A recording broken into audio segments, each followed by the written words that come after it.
Hello guys, नमस्कार। मैं हूं पोकर राम बामणिया और आप देख रहे हैं बामणिया बायोलॉजी एंड न्यूज़। हम आज इस वीडियो के अंदर डिस्कस करने वाले हैं कोशिका का सबसे इम्पोर्टेंट कोशिकांग, जिसको हम केंद्रक के नाम से जानते हैं। केंद्रक जिसे न्यूक्लियस कहा जाता है। तो देखिए, केंद्रक के बारे में बात करते हैं। केंद्रक केंद्रक को इंग्लिश में न्यूक्लियस कहा जाता है। देखिए, कोशिका का बहुत ही ज़्यादा इम्पोर्टेंट अंग है। इसको हम कंट्रोलर ऑफ द सेल भी कहते हैं। मतलब कोशिका के अंदर जितने भी कार्य होते हैं उन सभी कार्यों के ऊपर कंट्रोलिंग करने का कार्य किसका रहेगा? केंद्रक का रहेगा। इसलिए यह अंग उस कोशिका के लिए बहुत ही ज़्यादा इम्पोर्टेंट हो जाता है। देखो, यदि हम केंद्रक के बारे में और बात करें तो जो प्रोकैरियोटिक कोशिकाएं होती है, प्रोकैरियोटिक, ये जो कोशिकाएं होती है इनमें स्पष्ट केंद्रक का अभाव होता है। स्पष्ट केंद्रक का अभाव होता है। प्रोकैरियोटिक जो जीव है, प्रोकैरियोटिक जो कोशिका होती है उसमें स्पष्ट केंद्र का अभाव होता है। या हम ये कहें कि ऐसा केंद्रक जिसके ऊपर स्पष्ट केंद्रक आवरण नहीं पाया जाता है, स्पष्ट केंद्रक झिल्ली भी नहीं पाई जाती है। तो प्रोकैरियोटिक में जो केंद्रक पाया जाता है उस पर स्पष्ट केंद्रक आवरण नहीं पाया जाता। स्पष्ट केंद्रक आवरण नहीं पाया जाता है। ऐसा जो केंद्रक होता है जिसके ऊपर झिल्ली नहीं पाई जाती है, केंद्रक के ऊपर आवरण नहीं पाया जाता है, इसलिए इसको हम नग्न केंद्रक कह सकते हैं। यह नग्न अवस्था में होता है, नेक्ड होता है। ऐसे केंद्र को केंद्रकाभ कहा जाता है। केंद्रकाभ इंग्लिश में कहा जाता है न्यूक्लियोइड। न्यूक्लियोइड या केंद्रकाभ कहा जाता है। ऐसा केंद्रक देखो प्रोकैरियोटिक कोशिका के अंदर पाया जाता है। स्पष्ट केंद्र का अभाव होता है और इसके ऊपर जो आवरण होना चाहिए, अभी हम बात करेंगे यूकेरियोटिक के अंदर दोहरा आवरण पाया जाता है, तो इसमें केंद्र के ऊपर स्पष्ट आवरण भी नहीं पाया जाता है, नग्न अवस्था में होता है, इसलिए नेक्ड कहते हैं इसको। और ऐसा जो केंद्रक होता है इसको केंद्रकाभ कहा जाता है। अब यहाँ पर ये जो केंद्रकाभ होता है इसके अंदर जो डीएनए होता है वो वृत्ताकार होता है। डीएनए वृत्ताकार होता है। प्रोकैरियोटिक के बारे में यदि हम बात करें तो इसमें कौन से जीव आते हैं? सामान्यतः जो मोनेरा जगत है, मोनेरा जो जगत है वो प्रोकैरियोटिक होता है और इसके अंदर समस्त बैक्टीरिया आते हैं। कौन से जीव इसके अंदर आते हैं? बैक्टीरिया जो होते हैं वो सब मोनेरा जगत के अंदर आते हैं। इसका मतलब क्या हुआ कि जो बैक्टीरिया होते हैं उनमें केंद्रकाभ पाया जाता है, स्पष्ट जो केंद्रक होता है वो नहीं पाया जाता। अब देखिए, यदि हम केंद्रक की खोज के बारे में बात करते हैं तो केंद्रक की खोज 1831 के अंदर एक वैज्ञानिक है जिसका नाम है रॉबर्ट ब्राउन नामक वैज्ञानिक ने इसकी खोज की थी। ब्राउन का मतलब होता है भूरा, मतलब हम अपन कह सकते हैं किसने की थी? भूरा राम ने की थी। तो रॉबर्ट ब्राउन ने किसकी खोज की थी? केंद्र की खोज की थी। अब इन्होंने जब केंद्र की खोज की थी तो कई बार ये प्रश्न आ जाता है कि इन्होंने खोज किस जंतु, किस जीव के अंदर की? तो इन्होंने आर्किड नामक जो पौधा है, आर्किड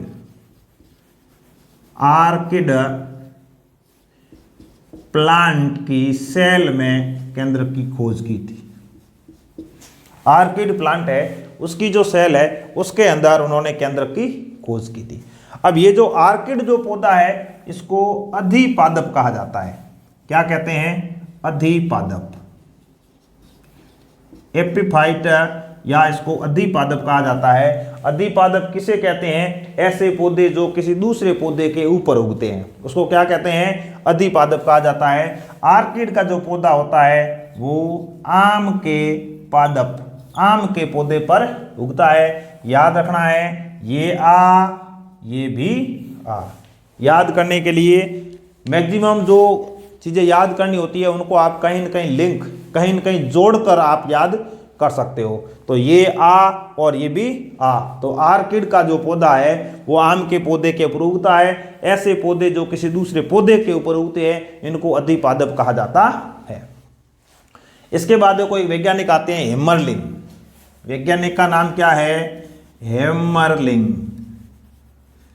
हेमरलिंग नामक वैज्ञानिक आते हैं और वो ये कहते हैं, मतलब एक शैवाल है जिसका नाम है एसिटाबुलेरिया। शैवाल का नाम क्या है? एसिटाबुलेरिया। एसिटाबुलेरिया यह एक शैवाल है और इस शैवाल पर जब वो खोज कार्य कर रहे थे तब या उस समय उन्होंने इस केंद्र को कंट्रोलर ऑफ द सेल कहा। कंट्रोलर ऑफ द सेल किसे कहा गया? इस केंद्र को कहा गया। किसने कहा? हेमरलिंग नामक वैज्ञानिक ने। किस जीव के ऊपर खोज कर रहे थे वो? एसिटाबुलेरिया जो शैवाल है इसके ऊपर खोज कार्य कर रहे थे। तब इन्होंने इसको क्या नाम दिया? इन्होंने कह दिया कंट्रोलर ऑफ द सेल।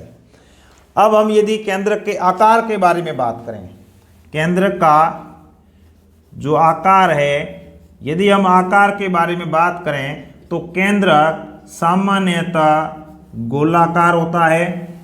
केंद्रक अंडाकार भी हो सकता है। केंद्रक गोलाकार और अंडाकार भी हो सकता है। और यदि हम WBC की बात करें, श्वेत रुधिर कणिका की बात करें, तो इसमें केंद्रक अनियमित आकार का भी पाया जाता है। WBC के अंदर केंद्रक अनियमित आकार का पाया जाता है। सामान्यतः यह अंडाकार या गोलाकार हो सकता है।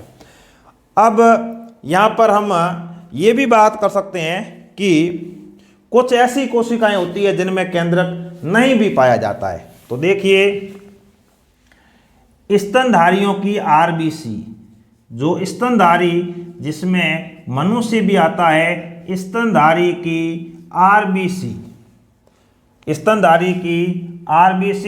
और यदि हम पादप की बात करते हैं तो पादपों के अंदर जो चालनी नलिका होती है, फ्लोएम का पार्ट है चालनी नलिका, इसमें केंद्रक का अभाव होता है। केंद्रक का अभाव होता है। बहुत ही इंपॉर्टेंट प्रश्न यहां से बन सकता है कि केंद्रक का अभाव किस में पाया जाता है, कौन सी कोशिकाओं के अंदर पाया जाता है। तो देखिए, स्तनधारियों की जो RBC है जिसमें मनुष्य भी आता है, उसकी RBC में, और पादपों के अंदर, ये तो हो गया जंतु, पादपों की बात करते हैं तो चालनी नलिका में केंद्रक का अभाव पाया जाता है। अब यहाँ पर स्तनधारियों की RBC है, स्तनधारियों की जो RBC है इसमें केंद्रक नहीं पाया जाता है, लेकिन ऊंट और लामा दो ऐसे स्तनधारी है जिनमें केंद्रक पाया जाता है। तो इसका अपवाद क्या हो जाएगा? इसका अपवाद हो जाएगा ऊंट और लामा। ऊंट और लामा ये स्तनधारी होते हुए भी इनकी RBC में केंद्रक पाया जाता है। तो इस तरह से आपको इस केंद्रक के बारे में इतनी जो सामान्य जानकारी है ये होनी चाहिए। बोर्ड के ऊपर जितना मैटर लिखा गया है इसके ऊपर कई छोटे बड़े प्रश्न आपकी परीक्षा के लिए इंपॉर्टेंट हो जाते हैं। आपकी परीक्षा के लिए ही नहीं बल्कि NEET, first grade, second grade, BSc nursing, प्रयोगशाला सहायक, जितनी भी कॉम्पिटिटिव एग्जाम है उन सभी एग्जाम्स के लिए ये प्रश्न इंपॉर्टेंट है।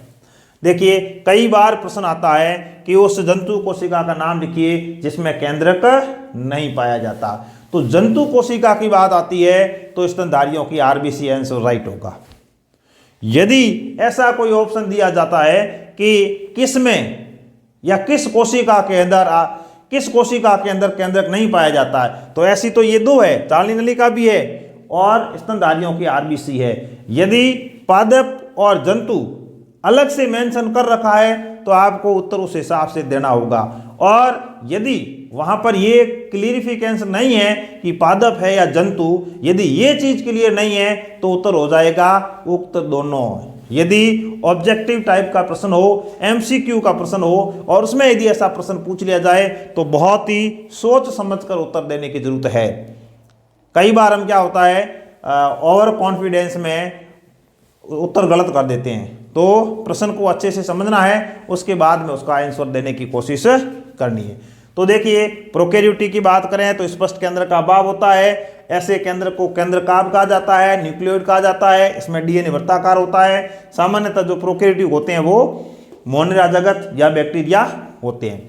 केंद्र की खोज रॉबर्ट ब्राउन ने की थी आर्किड पौधे की सेल के अंदर, और आर्किड जो होता है वह अधिपादप होता है, आम के पौधे के ऊपर उगता है। हेमरलिंग ने इसको कंट्रोलर ऑफ द सेल कहा। उसके बाद में हमने केंद्र का जो आकार है उसके बारे में बात की है, गोलाकार अंडाकार होता है। डब्ल्यूबीसी के अंदर अनियमित आकार का भी होता है। कुछ ऐसी कोशिकाएं होती है जिसमें केंद्रक नहीं पाया जाता है, स्तनधारियों की आरबीसी। और पादपों के अंदर बात करते हैं तो चालनी नलिका के अंदर केंद्रक का अभाव पाया जाता है। कोशिका के अंदर केंद्रक की संख्या कितनी होती है? सामान्यतः एक कोशिका में एक केंद्रक पाया जाता है। देखिए जो केंद्रक होता है, केंद्र का काम है एक कोशिका जो कार्य कर रही है उसके कार्यों पर कंट्रोल करना, उसके कार्यों का नियंत्रण करना, ये केंद्र का कार्य है। अब एक कोशिका में सामान्यतः एक केंद्रक पाया जाता है, वो समस्त क्रियाओं का नियंत्रण करता है। तो सामान्यतः एक केंद्रक एक कोशिका में पाया जाता है, लेकिन कभी कभार या कुछ जीवों के अंदर, जैसे मान लो पैरामीशियम है, यकृत की कुछ एक कोशिका है, उसके अंदर एक कोशिका में दो केंद्रक पाए जाते हैं। यदि एक कोशिका में एक केंद्रक पाया जाता है तो उस स्थिति को हम कहते हैं एक केंद्रकीय मोनोन्यूक्लिएट। और यदि एक कोशिका में दो केंद्रक पाए जाते हैं तो उसको हम द्विकेंद्रकीय अवस्था या डाई न्यूक्लिएट कहते हैं। अब इससे यदि अधिक पाए जाते हैं, कई कोशिकाएं ऐसी होती है जिनमें दो से भी अधिक पाई जाती है। यदि ऐसी पादप कोशिकाएं, सामान्यतः कवक होते हैं, ऐसे कवक तंतु में ऐसा होता है, तो यदि पादप कोशिका है तो इसको संकोशी की अवस्था कहा जाता है, अंग्रेजी में इसको सिनोसाइड कहा जाता है। और यदि कोई जंतु कोशिका है उसमें यदि दो से अधिक केंद्रक है तो उसको सिनसियम कहा जाता है। तो देखो सामान्यतः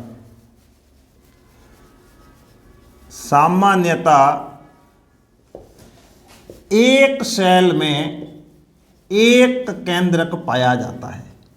सामान्यतः एक सेल में एक केंद्रक पाया जाता है।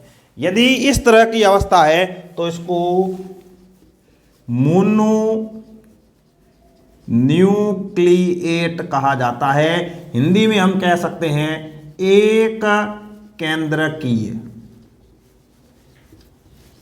एक केंद्रकीय मतलब एक कोशिका में एक केंद्रक पाया जाता है। अब यदि कोशिका के अंदर दो केंद्रक पाए जाते हैं, जैसे उदाहरण के लिए पैरामीशियम जो है, पैरामीशियम और कुछ यकृत सेल है, पैरामीशियम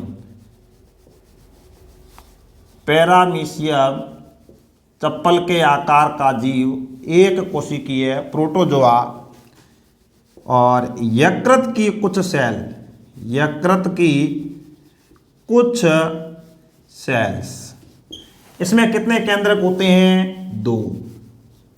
इसमें दो केंद्रक पाए जाते हैं, इसलिए यह जो अवस्था होती है इसको द्विकेंद्रकी या डाई न्यूक्लिएट, जिसे हिंदी में द्विकेंद्रकी कहा जाता है। इसके अलावा यदि हम बात करें तो यदि दो से अधिक केंद्रक पाए जाते हैं, यदि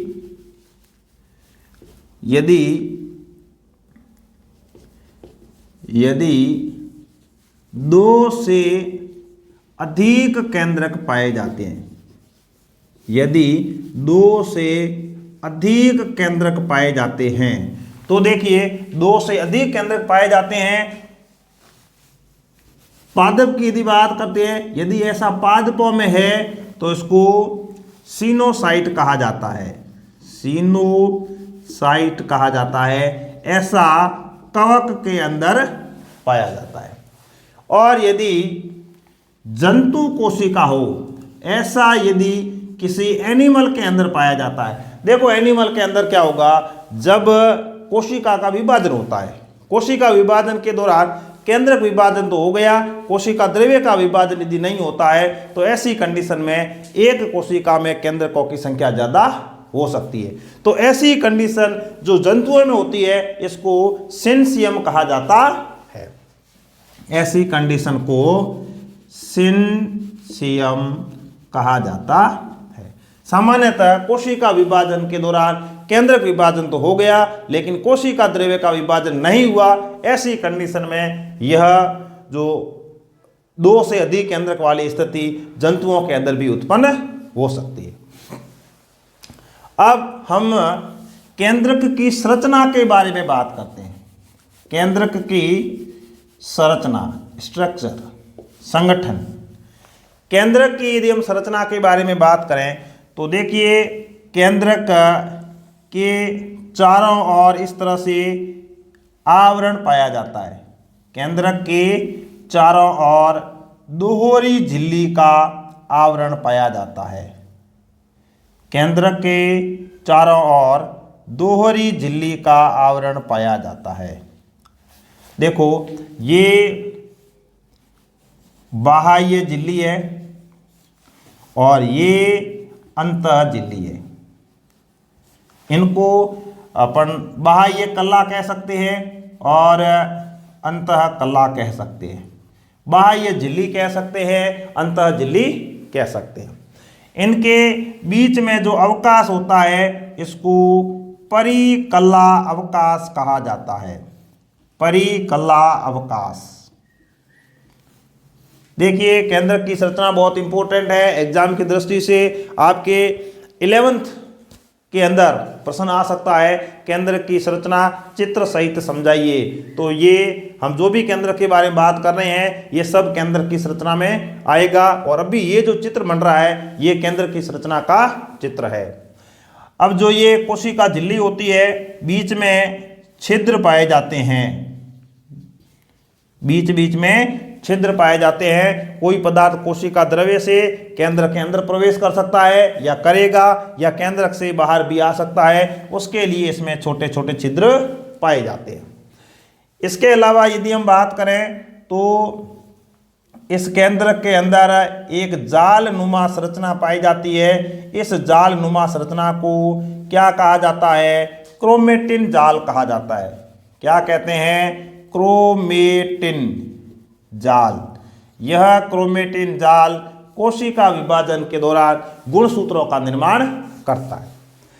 इसके अलावा केंद्रक के अंदर जो द्रव भाग होता है, इस द्रव भाग को हम कहते हैं न्यूक्लियोप्लाज्म या केंद्रक द्रव।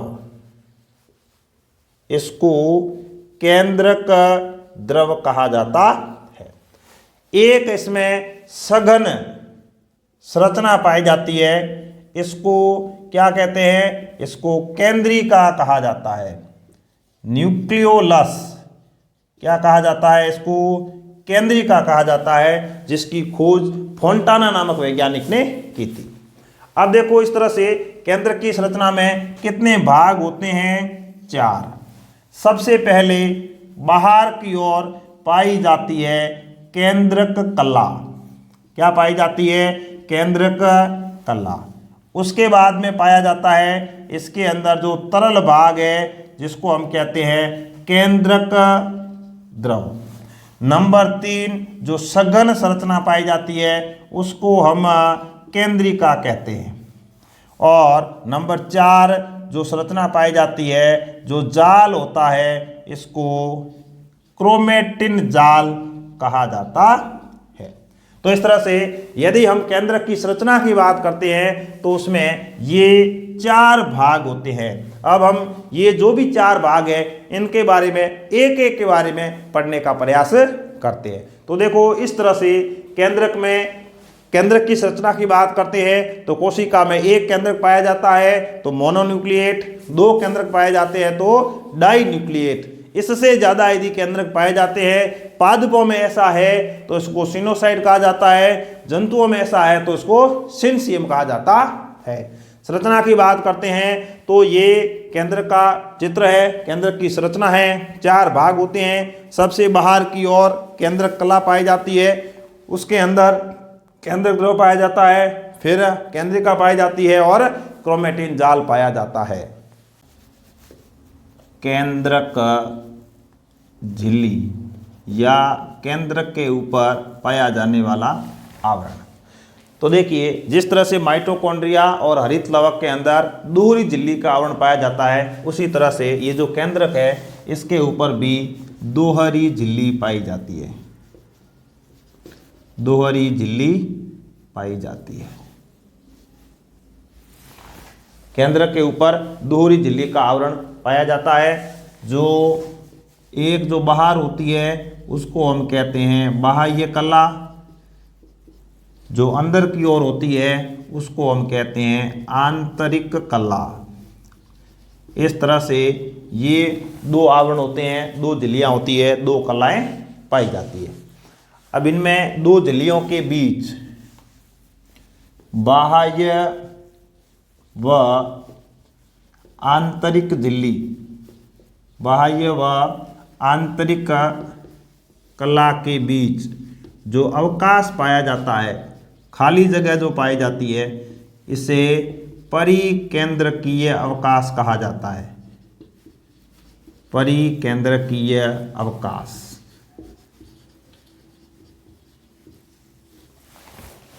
बाह्य झिल्ली और अंतर झिल्ली, इनके बीच में जो अवकाश पाया जाता है इनको परिकेंद्रकीय अवकाश कहा जाता है। अब ये जो झिल्ली होती है, बीच बीच में केंद्रक रंध्र या छिद्र पाए जाते हैं या पोर पाए जाते हैं।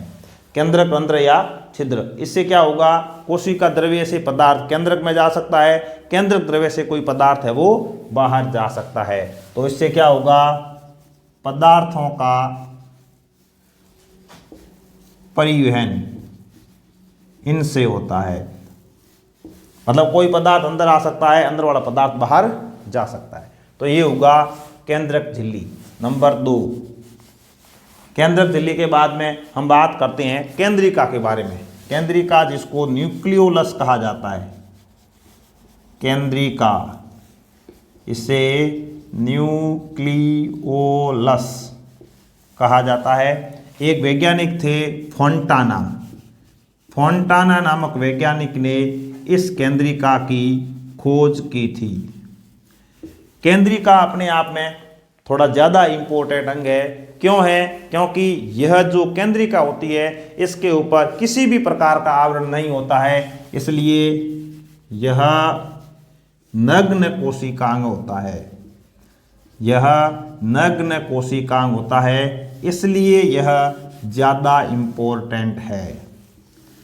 ध्यान रखने की जरूरत है। हमने कंप्लीट कोशिका के बारे में बात की है, इससे पहले हमने 2 कोशिकाओं के बारे में बात की है जो नेक्ड होते हैं या नग्न होते हैं। एक हमने पढ़ा तारकाय, दूसरा हमने पढ़ा राइबोसोम। अब ये तीसरा जो कोशिकांग है, ये 3 ही होते हैं कोशिका के अंदर। तो ये जो केंद्रिका है ये नग्न कोशिकांग है, इसके ऊपर किसी भी प्रकार का आवरण नहीं पाया जाता। अब ये नग्न कोशिकांग, अब इसका जो कार्य है वो इससे भी ज़्यादा इम्पोर्टेंट है। देखो, इसका कार्य है राइबोसोम का जैव संश्लेषण करना। जैव संश्लेषण मतलब राइबोसोम का निर्माण करना। तो राइबोसोम का निर्माण किसके द्वारा किया जाता है? राइबोसोम का निर्माण केंद्रिका के द्वारा किया जाता है, इसलिए इसको हम राइबोसोम निर्माण की फैक्ट्री कहते हैं। क्या कहते हैं? राइबोसोम निर्माण का कारखाना। राइबोसोम निर्माण की फैक्ट्री कहा जाता है। किसे कहते हैं? केंद्रिका को कहते हैं। बहुत ही अच्छा प्रश्न यहाँ से बन सकता है कि राइबोसोम निर्माण की फैक्ट्री किसे कहा जाता है? केंद्रिका को कहा जाता है। अब ये केंद्रिका प्रति कोशिका, इसकी संख्या प्रति कोशिका केंद्रिका की संख्या होती है 1।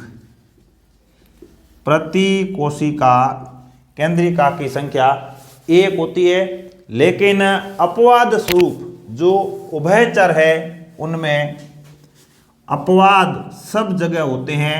अपवाद स्वरूप जो उभयचर है, उभयचर का मतलब है मेंढक वर्ग, इनके जो अंडाणु होते हैं इसमें ये जो केंद्रिका है इसकी संख्या हजारों में होती है। उभयचर और इसका जो अंडाणु होता है इसमें हजारों की संख्या में पाई जाती है। केंद्रिका हजारों की संख्या में पाई जाती है, मतलब इसके अंदर जो केंद्रिका की संख्या होती है वो सर्वाधिक होती है। इस तरह से देखिए, प्रति कोशिका केंद्रिका की संख्या 1, लेकिन उभयचर के अंदर, उभयचर के अंडाणु के अंदर इसकी संख्या हजारों की होती है। इसलिए हम कहते हैं कि उभयचर के अंदर केंद्रिका की संख्या सबसे अधिक पाई जाती है। नंबर 3, इसके बाद में आता है केंद्रक द्रव। केंद्रक द्रव, देखिए जो केंद्रक झिल्ली है उसके अंदर पाया जाने वाला पूरा तरल भाग होता है वो केंद्रक द्रव कहलाता है। अब इस द्रव के अंदर विभिन्न प्रकार के एंजाइम पाए जाते हैं। विभिन्न प्रकार के एंजाइम पाए जाते हैं, इसमें से इंपॉर्टेंट है एंजाइम डीएनए पॉलीमरेज। एंजाइम का नाम क्या है? DNA polymerase. और कौन सा पाया जाता है? और एंजाइम है आरएनए पॉलीमरेज। डीएनए और आरएनए पॉलीमरेज एंजाइम पाए जाते हैं। ये एंजाइम बहुत ही ज़्यादा इंपॉर्टेंट है। क्यों? क्योंकि ये एंजाइम देखिए डीएनए से डीएनए का निर्माण करने का कार्य करते हैं। डीएनए से क्या बनाएंगे? डीएनए से डीएनए का निर्माण करेंगे। तो डीएनए निर्माण के लिए कौन सा एंजाइम काम आएगा? DNA polymerase. अब केंद्र के अंदर आरएनए का जब निर्माण होता है तो आरएनए निर्माण के लिए कौन सा एंजाइम काम आएगा? RNA polymerase. डीएनए का निर्माण क्या कहलाता है? डीएनए का निर्माण रेप्लिकेशन कहलाता है। डीएनए का निर्माण रेप्लिकेशन कहलाता है। आरएनए का निर्माण क्या कहलाता है? आरएनए का निर्माण ट्रांसक्रिप्शन, ट्रांसक्रिप्शन कहलाता है। हिंदी में इसको कहें तो इसको कहा जाता है प्रतिकृतिकरण। इसको कहा जाता है प्रतिकृति और इसको कहा जाता है अनुलेखन। क्या कहते हैं? अनुलेखन। डीएनए से आरएनए का निर्माण होता होगा, इस प्रक्रिया को अनुलेखन कहा जाता है। तो देखिए ये केंद्रक झिल्ली के बारे में बात की हमने, केंद्रिका के बारे में और केंद्रक द्रव के बारे में बात की है। अब केंद्रक द्रव के अंदर विशिष्ट प्रकार के एंजाइम पाए जाते हैं। इसमें ज़्यादा इंपॉर्टेंट डीएनए पॉलीमरेज एंजाइम होता है। डीएनए पॉलीमरेज एंजाइम क्या करेगा? डीएनए से डीएनए का निर्माण करेगा, और जब डीएनए से डीएनए का निर्माण करेगा तो इस प्रोसेस को रेप्लिकेशन कहा जाता है। इस प्रोसेस को प्रतिकृतिकरण कहा जाता है, इसको प्रतिकृति कहा जाता है, इसको डुप्लीकेशन भी कहा जाता है, इसको डीएनए का द्विगुणन भी कहा जाता है। ये सेंट्रल डोगमा जो थ्योरी है उसमें हम ये पढ़ते हैं। जीव विज्ञान का मूलभूत सिद्धांत सेंट्रल डोगमा सिद्धांत। उस सिद्धांत के अंदर हम ये प्रतिकृति और अनुलेखन और इसके अंदर तीसरा और प्रोसेस आता है। देखिए सेंट्रल डोगमा के अंदर एक प्रोसेस ये होता है, दूसरा प्रोसेस ये होता है और तीसरा प्रोसेस होता है जिसको हम कहते हैं ट्रांसलेशन। क्या कहते हैं? ट्रांसलेशन कहते हैं, जिसको हिंदी में अनुवादन कहा जाता है। अनुवादन का मतलब है प्रोटीन का निर्माण। तो डीएनए से डीएनए का निर्माण कैसे होता है? इसको हम रेप्लिकेशन कहते हैं। डीएनए से आरएनए का निर्माण कैसे होता है? इसको हम अनुलेखन कहते हैं। और एमआरएनए से या आरएनए से प्रोटीन का निर्माण कैसे होता है? इसको हम अनुवादन कहते हैं। नंबर 4, क्रोमेटिन जाल। कोशिका द्रव्य के अंदर ये एक जाल नुमा संरचना पाई जाती है, इसको क्रोमेटिन जाल कहा जाता है। क्रोमेटिन जाल जो है ये कोशिका विभाजन के दौरान गुणसूत्रों का निर्माण करता है। तो गुणसूत्रों का निर्माण कोशिका विभाजन के दौरान किसके द्वारा किया जाएगा? क्रोमेटिन जाल के द्वारा किया जाएगा। तो कोशिका विभाजन के दौरान, कोशिका विभाजन के दौरान इसके द्वारा किसका निर्माण किया जाता है? गुणसूत्रों का निर्माण। तो गुणसूत्र निर्माण का कार्य क्रोमेटिन जाल के द्वारा किया जाता है। ये जो क्रोमेटिन जाल होता है ये धागे सदृश्य संरचना होती है, धागे सदृश्य संरचना होती है, जो बाद में किस में बदल जाती है? गुणसूत्रों के अंदर बदल जाती है या गुणसूत्रों का निर्माण करती है। अब देखो ये, देखो इस तरह का जाल है, इस तरह का। अब ये जो तंतु है या जो रेशा है या जो धागे नुमा संरचना है, इसके ऊपर क्या पाए जाते हैं? इसके ऊपर जीन पाए जाते हैं। क्या पाए जाते हैं? जीन। और जीन का निर्माण किससे होता है? डीएनए से होता है। अब यहाँ पर जीन का निर्माण होता है डीएनए से, और जो डीएनए होता है यह डीएनए आनुवांशिकी इकाई के रूप में कार्य करता है। डीएनए जो है यह आनुवांशिकी इकाई के रूप में कार्य करता है। आनुवांशिक इकाई का मतलब है कि कोई भी जीव है या जीव की जो जाति है, उस जाति से जो नई संतान उत्पन्न होगी वो उस जाति के या जनक के जैसी होती है। ये किसके कारण होता है? डीएनए के कारण होता है। जैसे मनुष्य की संतान मनुष्य के जैसी होती है, गाय की संतान गाय के जैसी होती है, सभी जंतुओं में ऐसा होता है। तो उसके लिए जिम्मेदार कौन है? डीएनए। उसके लिए जिम्मेदार कौन है? जीन। उसके लिए जिम्मेदार कौन है? गुणसूत्र। उसके लिए जिम्मेदार कौन है? क्रोमेटिन जालिका। अब डीएनए जो इसमें बंधा हुआ रहता है, डीएनए जो एक हिस्टोन प्रोटीन होती है, एक हिस्टोन क्षारीय प्रोटीन होती है। प्रोटीन का नाम क्या है? हिस्टोन क्षारीय प्रोटीन, क्षारीय और धनात्मक प्रोटीन। इसके साथ में यह जो डीएनए होता है ये मिक्सअप में पाया जाता है, इसके साथ जुड़ा हुआ होता है, इसके साथ में पैकिंग से बंधा हुआ होता है। इसको कहते हैं, हिस्टोन के साथ में यह जुड़ा हुआ होता है, इसको डीएनए की पैकेजिंग कहा जाता है। डीएनए की पैकेजिंग इसे कहा जाता है।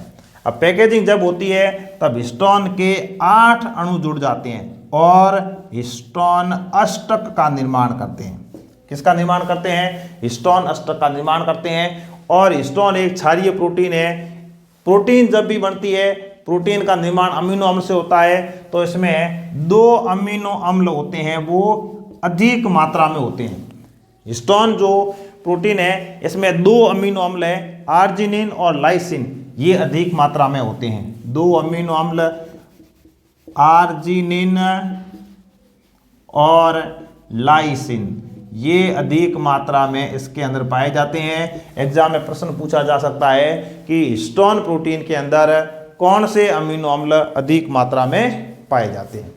हालांकि देखिए, हम बात करें अमीनो अम्ल के बारे में, ए का मतलब अमीनो अम्ल कुल 20 प्रकार के होते हैं। तो 20 प्रकार के जो अमीनो अम्ल होते हैं उसमें से 10 अमीनो अम्ल हैं वो तो होते हैं आवश्यक या अनिवार्य, अनिवार्य या आवश्यक, और 10 अमीनो अम्ल होते हैं जो होते हैं अनानिवार्य।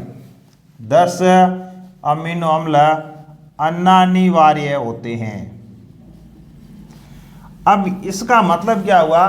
10 तो होते हैं आवश्यक और 10 अनिवार्य नहीं होते हैं। इसका मतलब ये हुआ कि जो 10 अमीनो अम्ल अनिवार्य नहीं होते हैं वो अनिवार्य शरीर के लिए तो अनिवार्य है, लेकिन भोजन के अंदर उसको ग्रहण करना कोई अनिवार्य नहीं है। मतलब वो हमारे शरीर के अंदर बनते रहते हैं, हमारे शरीर के अंदर ऑटोमेटिक बनते रहते हैं, इसलिए इनको बाहर से लेना जरूरी नहीं है। 10 अमीनो अम्ल है जो हमें बाहर से लेने होते हैं, इसलिए उनको आवश्यक अमीनो अम्ल कहा जाता है। अब ये जो हिस्टोन अष्टक है, इस अष्टक के द्वारा डीएनए की पैकेजिंग होती है। तो हिस्टोन अष्टक भी या हिस्टोन अष्टक या हिस्टोन जो प्रोटीन होती है उसमें जो अष्टक होते हैं वो देखिए वो H2A इसके 2 अणु होते हैं, ये मतलब हिस्टोन प्रोटीन ही है। H2B इसके भी 2 अणु होते हैं, H3 इसके 2 होते हैं, H4 इसके भी 2 होते हैं। इस तरह से ये हिस्टोन के 8 अणु मिलकर किसका निर्माण करेंगे? हिस्टोन अष्टक का निर्माण करेंगे। और ये जो अष्टक है, अष्टक मिलकर एक गोलाकार संरचना बनाएगा। हिस्टोन अष्टक मिलकर एक गोलाकार संरचना बनाएगा और जो गोलाकार संरचना बनेगी उसको न्यूक्लियोसोम कहा जाता है। तो गोलाकार संरचना देखिए, एक गोलाकार संरचना यहाँ बन गई, दूसरी गोलाकार संरचना यहाँ बन गई, तीसरी संरचना यहाँ बन गई, चौथी संरचना यहाँ बन गई, पांचवी यहाँ बन गई, छठी यहाँ बन गई। इस तरह से ये जो संरचना बनती है इसको समझने के लिए एक न्यूक्लियोसोम मॉडल प्रस्तुत किया गया। जो डीएनए की पैकेजिंग है इसको समझने के लिए न्यूक्लियोसोम मॉडल प्रस्तुत किया गया कि डीएनए की पैकेजिंग किस तरह से होती है। अब हमने ये जो गुणसूत्र है या जो क्रोमेटिन जाल है इसको यदि हम देखते हैं तो ये संरचना कैसी बनती है? ये संरचना बनती है माला में मनके। कैसी संरचना बनेगी? माला में मनके किस तरह से व्यवस्थित होते हैं ऐसी ये संरचना हमें प्राप्त होती है। अब यहां पर देखिए दो जो न्यूक्लियोसोम है, जैसे ये गोलाकार संरचना और ये गोलाकार संरचना, इनके बीच में जो डीएनए पाया जाता है इसको जोड़ने वाला डीएनए या लिंकर डीएनए कहा जाता है। न्यूक्लियोसोम मॉडल की बात करें तो ये न्यूक्लियोसोम, दो न्यूक्लियोसोम या हिस्टोन अष्टक जो दो गोलाकार संरचनाएं होती है इनके बीच में जोड़ने वाला जो डीएनए पाया जाता है इसको लिंकर डीएनए कहा जाता है। हिस्टोन अष्टक के ऊपर ये डीएनए होता है, ये लिपटा हुआ पाया जाता है। हिस्टोन अष्टक जैसे गोलाकार संरचना है, डीएनए इसके ऊपर लिपटा हुआ पाया जाता है, फिर अगले उस न्यूक्लियोसोम के ऊपर लिपटता हुआ पाया। इस तरह से इसकी क्या होती है? पैकेजिंग होती है। टाइटली यह डीएनए इससे बंधा हुआ रहता है या इसके अंदर पाया जाता है। अब एक वैज्ञानिक आते हैं जिसका नाम है फ्लेमिंग। क्या नाम है? फ्लेमिंग। उन्होंने ये कहा कि एक गुणसूत्र के अंदर दो प्रकार के खंड होते हैं, दो प्रकार के भाग होते हैं। दो प्रकार के जो भाग होते हैं उन्होंने कहा कि ये जो भाग है ये होते हैं यूक्रोमेटिन और दूसरे जो होते हैं उनको कहा जाता है हेटेरोक्रोमेटिन। यूक्रोमेटिन और हेटेरोक्रोमेटिन दो प्रकार के खंड पाए जाते हैं। यूक्रोमेटिन और हेटेरोक्रोमेटिन दोनों में अंतर क्या है? देखिए, जो यूक्रोमेटिन होते हैं वे हल्के अभिरंजित होते हैं। कैसे होते हैं? ये हल्के अभिरंजित होते हैं और ये कैसे होते हैं? गहरे अभिरंजित होते हैं। अब ये हल्के अभिरंजित क्यों होते हैं? क्योंकि ये जो गुणसूत्र हैं ये ढीले बंधे होते हैं। कैसे होते हैं? ये ढीले ढाले होते हैं, मतलब ढीले बंधे हुए होते हैं। लेकिन ये जो है ये मजबूती के साथ में बंधे हुए होते हैं, मजबूती से बंधे हुए होते हैं। अब ये ढीले बंधे होते हैं और हल्के अभिरंजित होते हैं, तो ये जो खंड होते हैं ये आनुवांशिक रूप से सक्रिय होते हैं। आनुवांशिक रूप से ये सक्रिय खंड होते हैं। अब ये आनुवांशिक रूप से निष्क्रिय खंड होते हैं। तो ये इस तरह से इन दोनों में क्या हो जाएगा? अंतर भी हो जाएगा। अब ये सक्रिय होते हैं, इसका मतलब ये अनुलेखन की जो प्रोसेस है उसमें भाग लेते हैं। अनुलेखन की क्रिया में ये तो भाग लेते हैं लेकिन ये भाग नहीं लेते हैं। परीक्षा के अंदर छोटा प्रश्न बन सकता है, यूक्रोमेटिन और हेटेरोक्रोमेटिन में अंतर लिखिए। तो हमने कितने अंतर लिख दिए? 4। ये लो साहब, छोटा सवाल, यूक्रोमेटिन और हेटेरोक्रोमेटिन में अंतर। इस प्रकार हमने जो केंद्रक के 4 घटक है, 4 भाग है, केंद्रक झिल्ली, केंद्रिका, केंद्रक द्रव और क्रोमेटिन जाल, इसके बारे में बात की। नेक्स्ट हम बात करते हैं केंद्रक के कार्य। केंद्रक के कार्य, अब यदि हम केंद्रक के कार्यों की बात करते हैं तो एक कोशिका के अंदर जितने भी कार्य होते हैं वो सब केंद्रक के द्वारा संपन्न करवाए जाते हैं, या जो भी कार्य होते हैं उन सब कार्यों की कंट्रोलिंग किसके द्वारा की जाती है? केंद्रक के द्वारा की जाती है। तो पहला कार्य हो जाएगा सभी क्रियाओं का नियंत्रण करना। जो भी हो रहा है कोशिका के अंदर, कोशिका द्रव्य से पदार्थ अंदर आ रहे हैं या केंद्रक द्रव्य से बाहर जा रहे हैं, कंट्रोल कौन कर रहा है? केंद्रक। अब केंद्रक द्रव के अंदर राइबोसोम का निर्माण जो केंद्रिका के द्वारा किया जा रहा है वो भी किसके नियंत्रण में है? इस केंद्रक के नियंत्रण के अंदर है। तो प्रोटीन का निर्माण, राइबोसोम का निर्माण, डीएनए से डीएनए का निर्माण, डीएनए से आरएनए का निर्माण, कोशिका विभाजन का जो पूरा प्रोसेस है वो, कोशिका की देखरेख, कोशिका का रखरखाव, उसकी मरम्मत करना, पदार्थों को अंदर लेना, पदार्थों को बाहर डालना, और जब भ्रूण का विकास होता है तो पूरा जो कोशिकीय विभेदन का कार्य है वो भी केंद्रक का रहेगा, और जितनी भी उपापचयी क्रियाएं होती है उन सब क्रियाओं पर नियंत्रण रखने का कार्य किसका है? केंद्रक का होता है। तो हम अलग से इसके अलग अलग कार्य लिखना ऐसा कोई संभव भी नहीं है, क्योंकि सभी कार्य केंद्रक की उपस्थिति में, केंद्रक के नियंत्रण में ही संपन्न होते हैं। यहां देखो एक इंपॉर्टेंट कार्य रह जाता है कि एक जीव के अंदर जो गुणसूत्र पाए जाते हैं, गुणसूत्र में जो डीएनए पाया जाता है, यह डीएनए आनुवांशिकी का आधार है। आनुवांशिकी का आधार का मतलब ये हुआ कि एक जाति का जीव संतान अपने समान ही पैदा करता है, वो किसके कारण होता है? डीएनए के कारण होता है। तो समानता क्यों आती है? डीएनए के कारण। तो डीएनए का निर्माण कोशिका के अंदर, केंद्रक के अंदर होता है। तो ये बहुत ही इंपॉर्टेंट जैव अणु है, एक ऐसा रसायन है जो जाति के अस्तित्व को बनाए रखता है, या किसी भी जाति के अंदर जो संतान उत्पन्न होती है वो जनक के बिल्कुल समान होती है। तो समानता आती है, थोड़ी बहुत असमानता भी आती है जो जैव विकास का आधार होती है। तो ऐसी क्षमता केवल डीएनए के अंदर पाई जाती है, केवल और केवल डीएनए के अंदर ऐसी क्षमता पाई जाती है। इसलिए हम डीएनए को आनुवांशिकी का आधार कहते हैं। डीएनए से जीन्स का निर्माण होता है। जो आनुवांशिकी के जनक है ग्रेगर जॉन मेंडल, उन्होंने जो ये अभी हम कह रहे हैं जीन, उस समय जीन के बारे में ज़्यादा जानकारी, उसमें जानकारी थी नहीं। मेंडल ने मतलब शुरुआती दौर से बताने का प्रयास किया था। तो मेंडल ने ये जो हम जीन कहते हैं इसको उन्होंने कारक या फैक्टर कहा। बाद में ये जो जीन है, जीन शब्द 1909 के अंदर जोहानसन नामक वैज्ञानिक ने दिया था। तो इससे पहले, मेंडल से पहले ज़्यादा जानकारी अपने पास थी नहीं, तो मेंडल ने इसको फैक्टर कहा था या कारक कहा था। तो बाद में यदि हम बात करते हैं तो जो कारक है, जो जीन है, जो गुणसूत्र है, इनके कार्यों में समानता देखी गई। तो बाद में यह कहा गया कि मेंडल ने जिसको कारक कहा था वो ही आज क्या है? जीन है। वो ही आज क्या है? गुणसूत्र है। तो इस प्रकार केंद्रक के अंदर या केंद्रक के द्वारा समस्त क्रियाएं संपन्न करवाई जाती है। इस प्रकार आज के वीडियो के अंदर हमने केंद्रक के बारे में संपूर्ण जानकारी लेने का प्रयास किया। बहुत ही इंपॉर्टेंट प्रश्न आपके कक्षा 11th का जो सिलेबस है उसके अकॉर्डिंग बहुत ही इंपॉर्टेंट प्रश्न यहाँ से बन सकता है। केंद्र क्या है, केंद्र की संरचना, केंद्र के विभिन्न प्रकार के भाग, इनके खोजकर्ता और अंत में केंद्र के कार्य।